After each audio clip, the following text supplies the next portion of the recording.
টেস্টিস বা অন্ডকোষে কেন ব্যথা হয়, এর কারণ কি, এই ব্যথা হলে আপনি কখন কি করবেন এবং এই ব্যথা দেখা দিলে আপনার কি কি প্রিকশন নিতে হবে। এর পাশাপাশি এই ভিডিওটির শেষে আমরা একটি বোনাস টিপস দেব আপনাদেরকে, যেটি যদি আপনি আপনার দৈনন্দিন লাইফে অ্যাপ্লাই করেন সেক্ষেত্রে আপনার টেস্টিস পেন অনেকটাই উন্নতির দিকে যাবে। তো চলুন ভিডিওটি প্রথম থেকে শেষ পর্যন্ত খুবই মনোযোগ সহকারে বিশ্লেষণ করা যাক। তো সর্বপ্রথম আমরা জানবো এই টেস্টিস পেন মানে অন্ডকোষে ব্যথা কেন হয়। পুরুষ মানুষদের ক্ষেত্রে সবচেয়ে কমন যে প্রবলেমটি হয় সেটি হলো ভ্রিকোসিল। তো পুরুষের যে অন্ডকোষ, এই অন্ডকোষে দুটি ভেন কিন্তু ব্লাড সাপ্লাই করে থাকে। একটি শুদ্ধ রক্ত ক্যারি করে নিয়ে আসে অন্ডকোষের দিকে, এটিকে আর্টারি বলা হয়ে থাকে, এবং আরেকটি অশুদ্ধ রক্ত টেস্টিস থেকে হার্টের দিকে নিয়ে যায়, তাকে ভেন্স বলা হয়ে থাকে। তো জেনারেলি এখানে আর্টারি 1 থেকে 2টি সংখ্যায় পাওয়া যায় এবং ভেন্স 4 থেকে 6 সংখ্যার মধ্যে পাওয়া যায়। কমন যে টেস্টিস পেন সেক্ষেত্রে অধিকাংশই আমরা ভেরিকোসিল দেখে থাকি। তো ভেরিকোসিলে এই যে কমন যে পেনটি হয় সেটি কিন্তু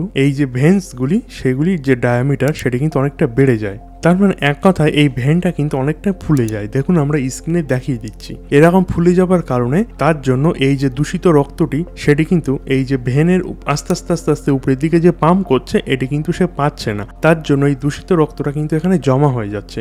এবং এই দূষিত রক্ত যখনই এই অন্ডকোষের মধ্যে জমা হয়ে যাচ্ছে তখনই কিন্তু আস্তে আস্তে সেটি টেস্টিকুলার পেনের দিকে এগিয়ে যাচ্ছে এবং আমাদের মনে হচ্ছে ওই জায়গাটা আমাদের যন্ত্রণা করছে। তো এখানে আরেকটি ম্যাথামেটিক্যালও কিন্তু জিনিস আছে, সেটি হলো টেস্টিসটা আমাদের শরীরের বাইরে ঝুলে থাকে। এর কারণ হলো আমাদের শরীরের যে টেম্পারেচার তার থেকে টেস্টিসের টেম্পারেচার 2 ডিগ্রি কম লাগে, কারণ আমাদের টেস্টিসের মধ্যে কিন্তু পুরুষের যে শুক্রাণু সেই শুক্রাণু উৎপন্ন হয় এবং শুক্রাণুর উৎপন্ন হওয়ার জন্য যে টেম্পারেচার লাগে সেটা কিন্তু আমাদের বডি টেম্পারেচারের থেকে 2 ডিগ্রি কম। সেই জন্য জেনারেলি আমাদের টেস্টিসটা কিন্তু বাইরের দিকে থাকে যাতে নর্মাল টেম্পারেচারে এসে সেই জন্য ব্রিদিং মানে নিঃশ্বাস প্রশ্বাস নিয়ে তার জন্য টেম্পারেচারটা 2 ডিগ্রি কম থাকে। এইবার যখন এই দূষিত রক্ত এই ভেনের মধ্যে জমা হয়ে যাচ্ছে তখন কিন্তু টেস্টিসের যে টেম্পারেচার সে টেস্টিসের টেম্পারেচারটা কিন্তু বাড়িয়ে দিচ্ছে, মানে বডি টেম্পারেচারের সমান সমান কিন্তু নিয়ে আসছে। সেই সময় কিন্তু এই পেনটির উৎপত্তি হয়ে থাকে। তো এখানে কি কি লক্ষণ দেখলে আপনি ডাক্তারবাবুর সাথে পরামর্শ করবেন। তো যদি আপনার এই টেস্টিস পেনটি অনেক দিন থেকে হয়ে থাকে, মানে ধরুন আপনার উঠতে বসতে কিংবা হাঁটতে চলতে কিংবা আপনি অফিসে গিয়ে ওয়ার্ক করছেন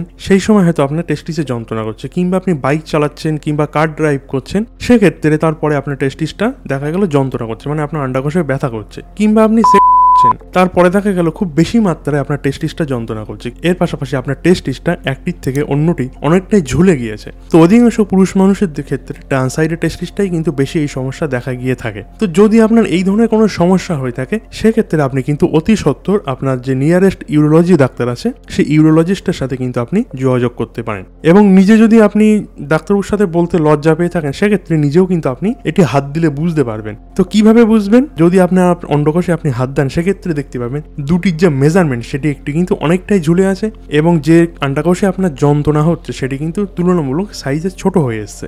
আপনি ওই জায়গাটা যদি খুব ভালোভাবে হাত দিয়ে টিপি দেখেন সেক্ষেত্রে দেখতে পাবেন অনেকটা মোটা মোটা ভেন কিন্তু আপনার হাতে লাগবে, মানে অনেকটা বেশ ফোলা ফোলা মতো আপনার মনে হবে ওই জায়গাগুলি। তো এগুলি কিন্তু আপনি বাড়িতে দেখতে পারেন। এর পাশাপাশি যদি আপনি জেনারেলি টেস্ট করে দেখতে চান সেগুলি কিন্তু আপনি করতে পারেন। তো সেক্ষেত্রে ইউএসজি স্ক্রোটাম বলে একটা টেস্ট হয়, দেখুন আমরা স্ক্রিনের নিচে দিয়ে দিচ্ছি। এই টেস্টটি করে কিন্তু আপনি দেখতে পারেন। এটি কিন্তু একটি ইউএসজি রিপোর্ট মানে আল্ট্রাসোনোগ্রাফি রিপোর্ট। এই আল্ট্রাসোনোটি করে আপনি বুঝতে পারবেন যে আপনার টেস্টিসের ওখানে কোনো সমস্যা হয়েছে কিনা।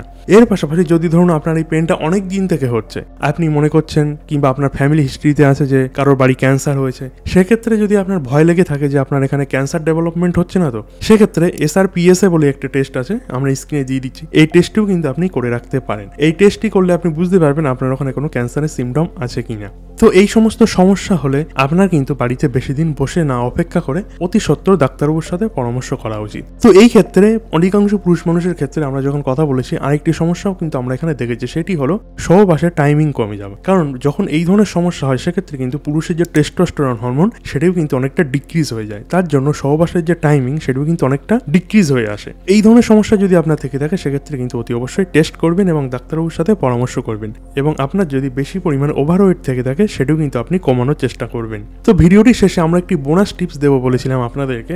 যদি আপনার টেস্টিকালে যদি পেন হয়ে থাকে, তো অধিকাংশ ক্ষেত্রে আমরা দেখেছি যেসব পুরুষ মানুষরা জাঙ্গিয়া কিংবা আন্ডারওয়্যার ব্যবহার না করে থাকে তাদের ক্ষেত্রে কিন্তু এই ধরনের সমস্যা বেশি দেখা যায়। কারণ অনেকক্ষণ তারা অফিসে কাজ করছে কিংবা অনেকক্ষণ এক জায়গায় বসে আছে, সেই ক্ষেত্রে টেস্টিসটা কিন্তু অনেকটা ঝুলে থাকে, তার জন্য আঘাতপ্রাপ্ত হয়, কিংবা তারা যখন গাড়ি ড্রাইভ করে আঘাতপ্রাপ্ত হয়, কিংবা আপনার জিন্সের যে মোটা মোটা যে সেলাইগুলো থাকে তাতেও লেগে কিন্তু আঘাতপ্রাপ্ত হয়। সেই জন্য কিন্তু এই ধরনের সমস্যা ডেভেলপমেন্ট করে। তার জন্য আপনার কিন্তু টাইট আন্ডারওয়্যার পরা অতি অবশ্যই উচিত। দিনের ক্ষেত্রে আপনি টাইট কিছু পরবেন এবং রাত্রের ক্ষেত্রে আপনি খোলামেলা রাখবেন। এরপরেও যদি আপনার যন্ত্রণা না কমে সেক্ষেত্রে আপনি আইস ম্যাসেজ করতে পারেন, মানে আপনার যে আইস প্যাক বাড়িতে রেখে দেবেন ফ্রিজের মধ্যে, যখন অফিস থেকে আসবেন কিংবা যখন জার্নি করে আসবেন তখন আস্তে আস্তে টেস্টিসের ওখানে আপনি আইস ম্যাসেজও করতে পারেন আস্তে আস্তে। তো এই সমস্তগুলি করেও যদি আপনার সমস্যার সমাধান না হয় সেক্ষেত্রে কিন্তু অতি সত্বর আপনি ইউরোলজি ডিপার্টমেন্টে দেখাবেন। তো এই টাইপের বিভিন্ন রোগ সম্বন্ধে জানার জন্য অতি অবশ্যই আমাদের চ্যানেলটি সাবস্ক্রাইব করে রাখবেন এবং পাশে থাকা বেল আইকনটি অন করে রাখবেন। এবং আপনি কি বিষয়ে জানতে চাইছেন সেটি কিন্তু অতি অবশ্যই আমাদের কমেন্ট সেকশনে জানাবেন এবং এই ভিডিওটির মারফত আপনি উপকৃত হয়েছেন কিনা সেটিও আমাদের কমেন্ট সেকশনে জানাবেন।